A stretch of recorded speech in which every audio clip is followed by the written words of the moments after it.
Hello student, कैसे हैं आप सभी लोग। आई होप बहुत अच्छे होंगे और बहुत ही अच्छे होने चाहिए।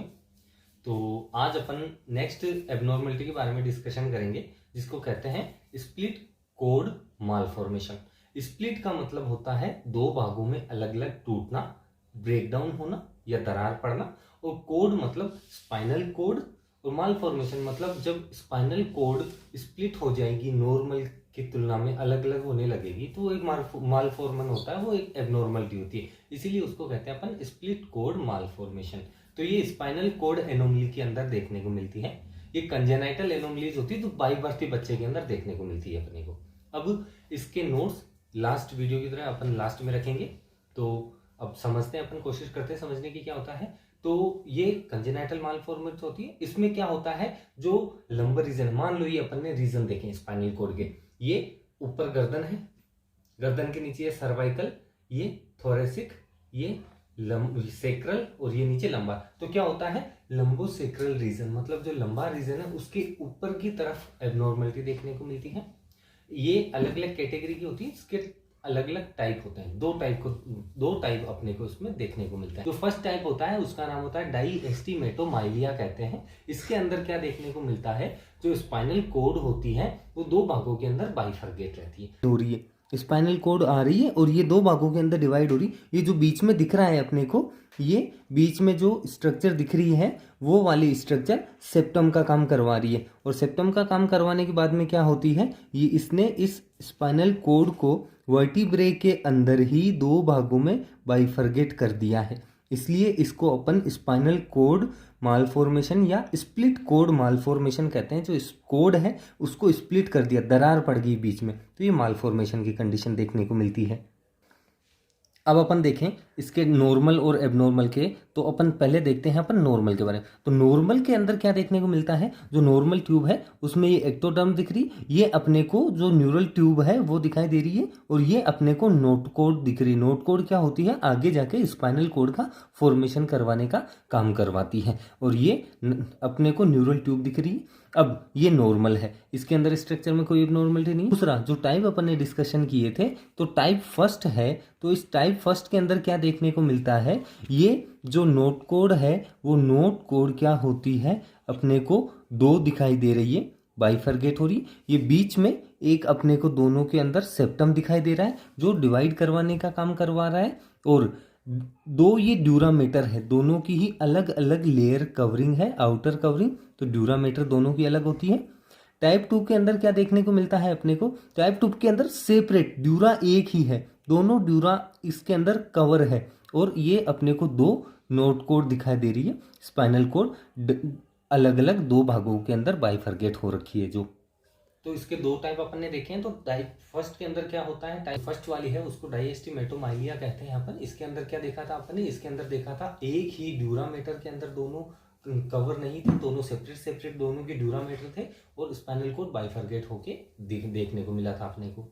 इसके बीच में ये सेपरेट क्यों हो रही थी, कि जो कार्टिलेज का स्ट्रक्चर था उसने दोनों के बीच में, एक इधर ये कोड है एक इधर कोड है, तो कार्टिलेज के बीच में स्ट्रक्चर ने इसको बाइफरगेट करवाने का काम करवा दिया था। जो सेप्टम था वो लीड करवाता है पूरी की पूरी कंप्लीट या इनकम्प्लीट, या तो आधी स्पाइनल कोड सेपरेट हो सकती है उस सेप्टम की वजह से, या पूरी की पूरी स्पाइनल कोड सेप्टम सेपरेट होने को देखने को अपने को मिलती है।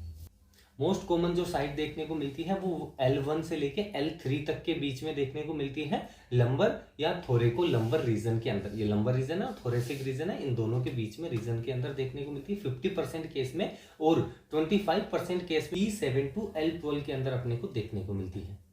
अब इसके फीचर क्या देखने को मिलते हैं, सेपरेट ड्यूरामीटर रहती है दोनों की ड्यूरामीटर सेपरेट है, तो दोनों के अंदर हेमिकोड देखने को मिलती है अपने को, दो अलग अलग हेमिकोड, हेमी मतलब हाफ और कोड मतलब कोड, आधी कोड अपने को दिखने को मिल रही है। तो जो दोनों कोड है इन दोनों कोड की अपनी अपनी खुद की पर्सनल सेंट्रल कैनाल होती है, जिसके अंदर ये पाई जाती है। हाइड्रोमाइलिया देखने को मिलता है, हाइड्रो मतलब फ्लूइड और माइलिया मतलब स्पाइनल कोड के अंदर जो है ना उसके अंदर फ्लूइड देखने को मिलता है, क्योंकि सेपरेट हो चुका है, तो वहां का जो स्पाइनल फ्लूइड होता है वो रन करके उस कोड के अंदर भी इकट्ठा होने के चांसेस है, और ये देखने को मिलता है। जब ये हाइड्रो फ्लूइड अंदर देखने को मिलेगा तो वो क्या काम करवाता है, वो फ्लूइड करवाता है कंप्रेशन डालने का काम, और जब कंप्रेशन करेगा तो नर्व्स को वो कंप्रेस करेगा और नर्व की इंपल्स को एबनॉर्मल करवा देगा। अब क्लिनिकल फीचर क्या देखने को मिलते हैं इसके, मतलब एक पेशेंट के अंदर चलने में दिक्कत होती है, जिस जगह पे हो रखा है वहाँ पे मोस्ट प्रोमिनेंट अपने को एबनॉर्मलिटी पेशेंट के अंदर देखने को मिलती है कि स्केलियोसिस, लेटरल कर्वेचर अपने को पेशेंट के अंदर मोस्ट कॉमनली देखने को मिलता है। पेशेंट में बैक पेन दिखेगा। जब नीचे है थोरेको लंबर रीजन के अंदर देखने को मिलती है तो वहां पे बॉवल और ब्लैडर जो उसके डिसफंक्शन देखने को मिलेंगे पेशेंट के अंदर। लोअर एब्डोमेन पेन होगा, लोअर लेग्स के अंदर पेन दिखेगा पेशेंट के अंदर। स्पास्टिसिटी देखने को मिलेगी, मतलब टाइटनेस, स्पास्टिसिटी मतलब टाइटनेस देखने को मिलेगी। स्पाज्म आने के चांसेस ज्यादा बढ़ेंगे पेशेंट के, और पेशेंट के अंदर पैरालिसिस होने के चांसेस देखने को मिलते हैं।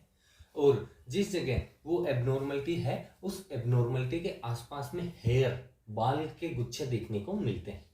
देखते हैं अपन डायग्राम के अंदर जो ये कंडीशन दिख रही है अपने को, स्केलियोसिस दिख रही है, मतलब लेटरल कर्वेचर दिख रही है। और ये जो ब्लैकिश एरिया है ये यहाँ पे हेयर का टफ्ट स्ट्रक्चर आ रखी है, हेयर्स की ग्रोथ हो रखी है।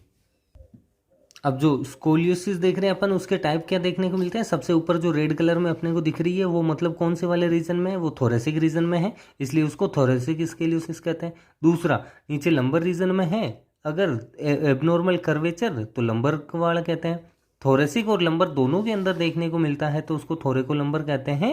और ऊपर सिर्फ जो थोरेसिक है और नीचे लंबर है उसके अंदर में देखने को मिल रहा है तो उसको कंबाइंड वाला स्केलियोसिस कहते हैं। ये कैसे होता है, तो ये अपन ने देखा है कंजेनाइटल एनोमलीज होती है, बाय बर्थ ही अपने को देखने को मिलती है। तो क्या होता है जब नोटकोर डेवलप होती है, जब एक्टोडर्म, एंडोडर्म, मेसोडर्म जो तीनों जर्मिनल लेयर्स होती है ये ग्रोथ करती है, तो उस समय क्या होता है नोटकोर देखने को मिलती है। वो बिल्कुल फिंगर लाइक स्ट्रक्चर दिखती, इतनी बड़ी नहीं होती पर एक स्ट्रक्चर दिखती है अपने को, कोड दिखती है।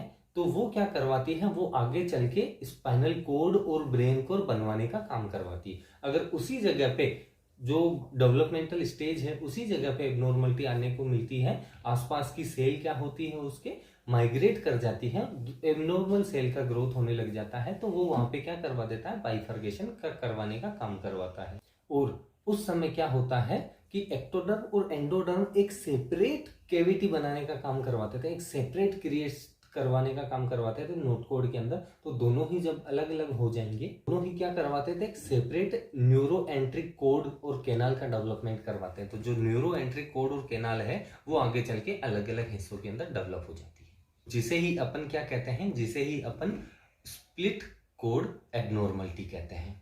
अब इसका डायग्नोसिस कैसे होता है, फिजिकल एग्जामिनेशन करेंगे, पेशेंट के अंदर लेटरल कर्वेचर देखने को मिलेगा, स्कोलियोसिस, चलने के अंदर दिक्कत आएगी। स्टार्ट में तो नहीं देखने को मिलती है, जब ये ग्रोथ बच्चा जब इन्फेंट से चिल्ड्रन की तरफ अपनी ग्रोथ करता है तो उस समय वो देखने को मिलती है। और हेड टफ देखने को मिलेगा पीछे, लोअर बैक पेन देखने को मिलेगा, वो फिजिकल एग्जामिनेशन में आ जाएगा। एमआरआई और सीटी स्कैन अपन करते हैं तो एमआरआई के अंदर क्या होता है, वो कर्वेचर पूरा दिख जाता है, कौन सी जगह है, लंबर रीजन में है या थोरेसिक वाले रीजन में है, कौन सी वाली रीजन के अंदर स्केलियोसिस देखने को मिलता है, वो अपने को उसके अंदर देखने को मिलेगा। अब सर्जिकल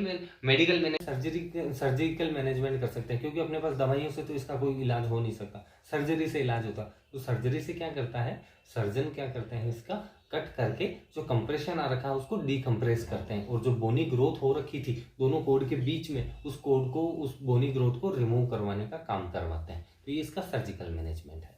अब इसके नोट्स हैं, तो ये अब आपको नोट्स मिल रहे हैं।